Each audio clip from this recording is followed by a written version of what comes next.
Pukul 11.20 malam. 50 mil di lepas pantai Laut Hitam. 3 kontainer di sebuah kapal kargo anonim terbuka. Ini adalah awal dari sebuah demonstrasi perang abad ke-21. Langkah pertama dalam operasi ini segera dimulai. Di dalam kontainer, 20 drone jarak jauh Beaver mulai aktif. Drone-drone ini berperan sebagai umpan. Satu persatu, drone dilontarkan ke langit malam yang berkabut. Misinya sangat sederhana. Terbang dalam busur yang lebar untuk mendekati Tuapse dari arah timur. Rute ini dirancang untuk meniru serangan yang diluncurkan dari dalam wilayah Rusia, dekat Krasnodar. Drone ini diprogram agar menimbulkan suara bising, mudah terdeteksi secara elektronik, dan menjadi target yang jelas. Saat para drone pengumpan memulai perjalanan 50 mil mereka, suasana di terminal minyak Tuapse tampak tenang. Dari udara, fasilitas itu terlihat terang benderang dengan 4 dermaga besarnya disinari lampu sorot. Malam itu, 3 kapal tanker berlabuh, Chipolbrok dan Coast Booster. Keduanya memuat total 500 juta barel minyak mentah. Kargo senilai 40 juta dolar. Di ruang kendali pertahanan udara, para operator bekerja seperti biasa. Mereka meyakini bahwa Tuapse 100% aman. Kepercayaan diri mereka beralasan. Fasilitas itu dilindungi oleh 5 lapis pertahanan udara. 40 mil dari lokasi, sebuah baterai S-400 berjaga. Lebih dekat lagi, 4 hingga 6 sistem mobile Pansir S-1 berpatroli di perimeter. Dari perbukitan di atas, sebuah radar Nebo-M memindai langit, mampu melacak 300 target sekaligus. Mereka percaya tidak ada drone yang bisa menembusnya. Namun, ketenangan itu pecah pada pukul 11.30 malam. Di dalam kendaraan komando Pansir S-1 milik Letnan Ivan, alarm berbunyi nyaring. Semua layar menyala merah. Radar Nebo-M baru saja mendeteksi umpan. Persis seperti yang direncanakan Ukraina. 20 titik muncul dari arah timur. Dari arah Krasnodar. 20 target dari Krasnodar, teriak Ivan melalui komunikasinya. Semua baterai. Serang target. Malam di luar seketika dipenuhi tembakan dan ledakan. Sistem pansir melepaskan rentetan tembakan gencar. Rudal-rudal melesat, mengukir busur api di langit. Di layar Ivan, hasilnya terlihat langsung. Ikon target menghilang satu persatu. 15 target berhasil dijatuhkan.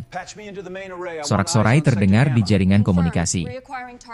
Ivan tersenyum singkat. Namun perayaan itu tidak berlangsung lama. 5 drone Beaver yang tersisa menjalankan misi mereka yang sebenarnya. Mereka tidak mundur, melainkan mulai bermanuver. Mereka terbang rendah di antara derek pelabuhan dan struktur kapal. Sengaja masuk dan keluar dari jangkauan kunci radar pansir. Transponder mereka mulai memancarkan sinyal palsu persenjataan. Sebuah taktik psikologis untuk menciptakan kepanikan. Kelima drone ini memaksa para penembak Rusia memainkan permainan yang membuat frustrasi.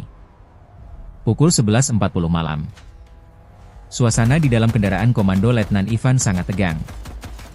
Waktu 10 menit untuk memuat ulang rudal terasa sangat lama. Peluncur misilnya kini hanya kerangka logam tak berguna. Para penembak fokus pada 5 drone pengganggu di timur. Turret sistem pertahanan udara mereka bergerak maju mundur. Mencoba dan gagal mendapatkan kunci target yang solid. Abaikan sinyal palsu. Lacak jejak panas mereka, teriak Ivan. Namun usaha itu sia-sia. Drone terus bermanuver di balik rintangan.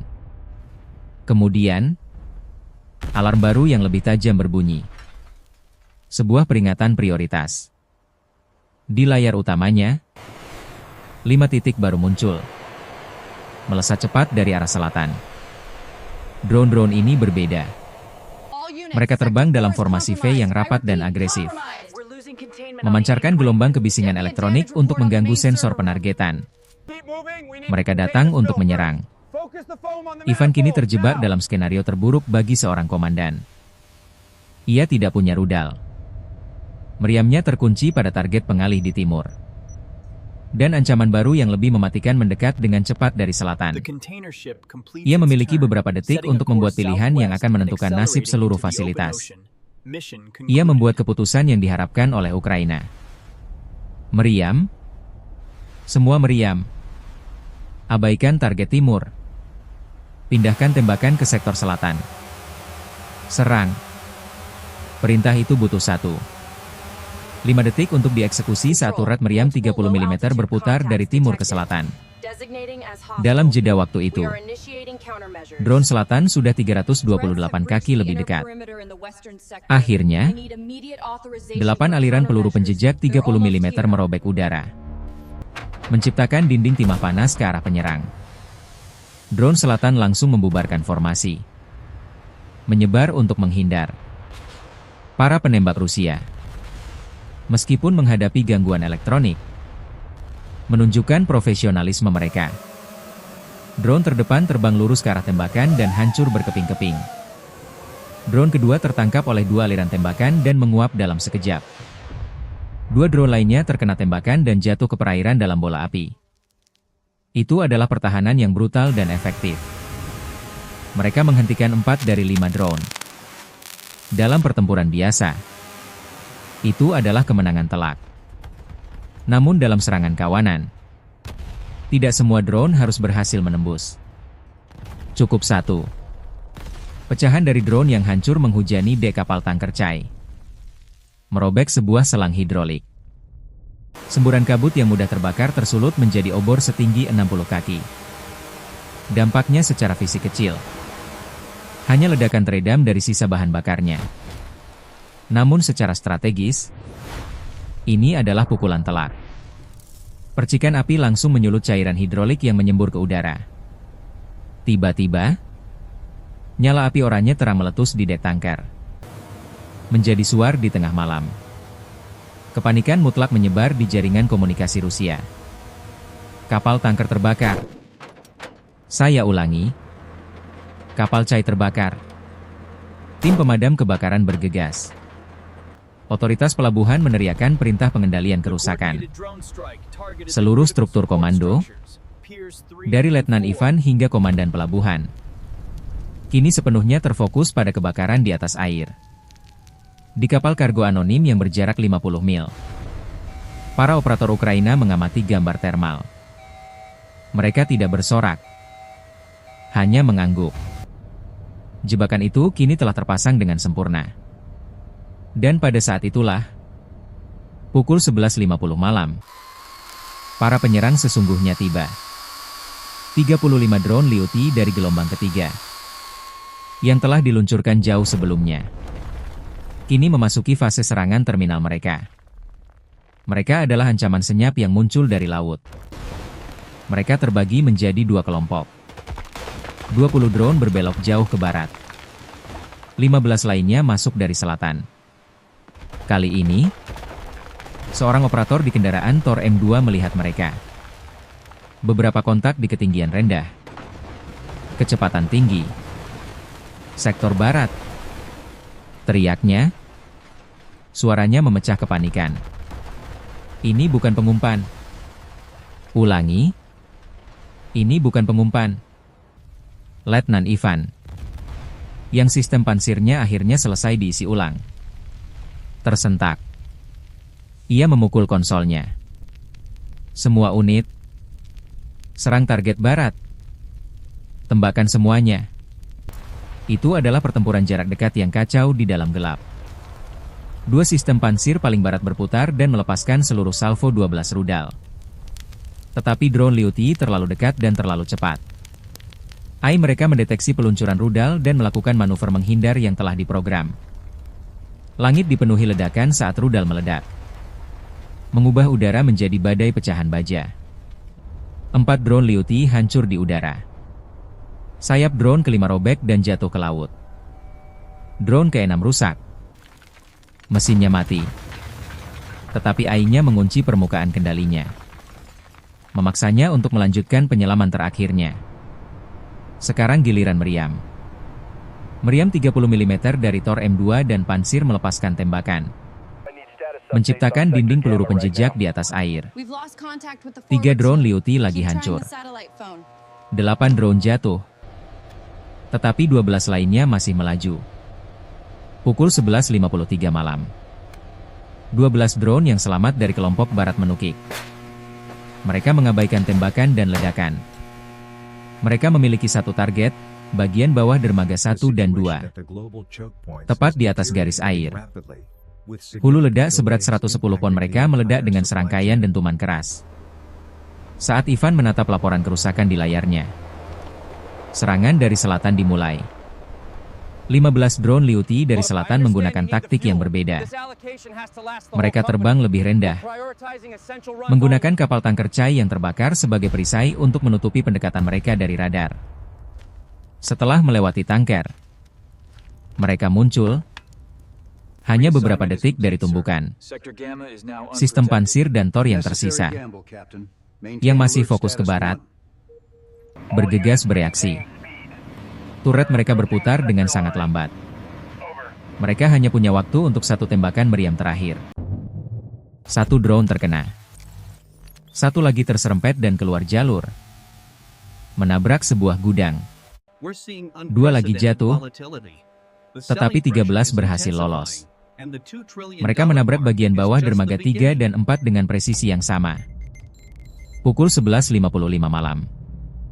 Tepat pada saat drone Liuti terakhir mengenai sasarannya. 5 drone Beaver pengganggu di timur menjalankan protokol terakhir mereka. 3 drone menabrak stasiun pompa air utama, melumpuhkan kemampuan petugas pemadam kebakaran. 2 drone terakhir menukik ke dalam jaringan pipa dan tangki penyulingan di dekat dermaga. Hulu ledak kecil mereka merusak katup dan menumpahkan bahan kimia yang mudah terbakar. Api yang ditimbulkan kecil, tetapi menjadi pemicu kebakaran yang lebih besar. 60 mil jauhnya, kapal kargo anonim berbelok ke barat daya. Kecepatan mesinnya meningkat menjadi 12 knot. Mulai kembali menyatu dengan jalur pelayaran komersial. Misinya telah selesai. Namun di Tuapse, hukum fisika baru saja dimulai. Rencana Ukraina bukan hanya menyerang dermaga, tetapi bagaimana cara mereka menyerangnya. Hulu ledak drone Liuti dirancang untuk menembus lapis baja komposit tank tempur utama. Ketika digunakan melawan beton bertulang dermaga, efeknya sangat merusak. Jet plasma melubangi lapisan luar, menembus jauh ke dalam inti struktural pilar sebelum melepaskan kekuatan ledakannya dari dalam. Saat 20 hulu ledak meledak di dalam pilar, gelombang tekanan ledakan mencoba meluas ke segala arah. Gelombang kejut menghantam pilar-pilar itu seperti palu godam raksasa. Bukan ledakan yang menghancurkannya, melainkan tekanan dari dalam. Keempat dermaga besar, fondasi seluruh fasilitas, patah berkeping-keping. Kegagalan struktural itu terjadi seketika dan katastrofik.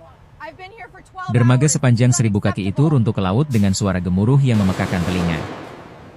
Membawa serta truk, derek, dan peralatan pompa. 3 kapal tanker terlempar ke samping. Kapal Chai yang sudah terbakar terbalik, menumpahkan sisa 100,000 barel minyak mentah yang terbakar ke pelabuhan. Api dari Chai, yang kini menjadi lautan api mengambang, menyebar ke pipa-pipa yang rusak dan tangki di darat. Kebakaran kimia kecil meledak menjadi kebakaran kilang skala penuh. Panas yang mencapai lebih dari 1200 derajat Celcius mulai melelehkan baja tangki penyimpanan terdekat. Langit di atas Tuapse berubah dari hitam menjadi oranye menyala. Pelabuhan itu telah lenyap, digantikan oleh pemandangan yang mengerikan. Keempat dermaga besar menghilang, digantikan oleh baja yang bengkok dan kusut. Api setinggi 80 kaki menjilat langit, mewarnai asap hitam pekat. Udara dipenuhi oleh derit logam dan deru ledakan sekunder yang terus-menerus. Sirene resmi pelabuhan terdengar lemah di tengah simfoni kehancuran. Sebuah stasiun seismik yang berjarak 3,5 mil bahkan mencatat keruntuhan terakhir sebagai getaran berkekuatan 2,6 magnitudo. Jaringan komando pelabuhan menjadi senyap total. Di kanal Telegram Rusia, pesan panik pertama dari para prajurit muncul. Dari mana datangnya kawanan drone itu? Namun kerusakan sebenarnya bukan hanya pada baja yang bengkok. Ini adalah dampak strategis yang menyebar ke seluruh mesin perang Rusia. Efek domino mulai terjadi. Dengan hancurnya pelabuhan, Rusia mencari alternatif. Satu-satunya jalan memutar sejauh 58 mil kini menjadi zona sasaran bagi HIMARS Ukraina. Cengkeraman semakin erat. Dalam waktu 48 jam, kilang Tuapse, yang kehabisan minyak mentah, berhenti beroperasi. Segera setelah itu, laporan pertama tentang kekurangan bahan bakar mulai datang dari unit artileri di dekat Tomak. Garis depan mulai merasakan dampaknya. Menghadapi bencana strategis, Kremlin membuat pilihan yang sulit. Mereka mulai menarik sistem pansir vital dari garis depan untuk melindungi target bernilai tinggi lainnya. Menciptakan celah baru dalam pertahanan udara medan perang mereka. Keberhasilan serangan ini dapat diukur pada 4 tingkat yang berbeda. Secara fisik, satelit NASA mengkonfirmasi kerusakan langsung lebih dari 300 juta dolar. Secara ekonomi, Rusia kehilangan jalur utama ekspor minyak Laut Hitamnya. Premi asuransi maritim untuk setiap kapal di wilayah itu meroket 30% dalam semalam. Namun yang lebih merusak adalah pukulan terhadap mesin propaganda mereka. Narasi resmi Rusia tentang insiden teknis runtuh dalam beberapa jam setelah puluhan video kebakaran membanjiri Telegram. Warga Rusia dapat menyaksikan uang minyak negara mereka terbakar. Serangan di Tuapse bukanlah sebuah insiden tunggal. Pada malam yang sama, puluhan drone Ukraina lainnya menghantam depot minyak di Smolensk, pangkalan udara di Bryansk, dan pembangkit listrik di dekat Rostov. Ini adalah strategi yang diperhitungkan untuk menyebabkan kelumpuhan sistemik. Ini memberikan Kremlin sebuah pilihan yang mustahil. Dengan 100 target penting dan sistem pertahanan udara elit yang hanya cukup untuk sekitar 20 target. Apa yang akan Anda selamatkan? Pelabuhan, jaringan listrik, atau pasukan di garis depan? Ukraina merancang sebuah serangan yang tidak hanya memaksa Rusia untuk melemahkan dirinya sendiri. Serangan itu memaksa Rusia untuk menyadari bahwa mereka sudah lemah di mana-mana. Seluruh operasi diperkirakan menelan biaya 350,000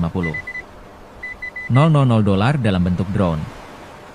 Sebagai gantinya, mereka menimbulkan kerugian ekonomi total sebesar 2,3 miliar dolar. Ukraina sedang menulis naskah untuk jenis peperangan baru. Sebuah peperangan yang lebih terlihat seperti operasi intelijen yang presisi daripada pertempuran konvensional.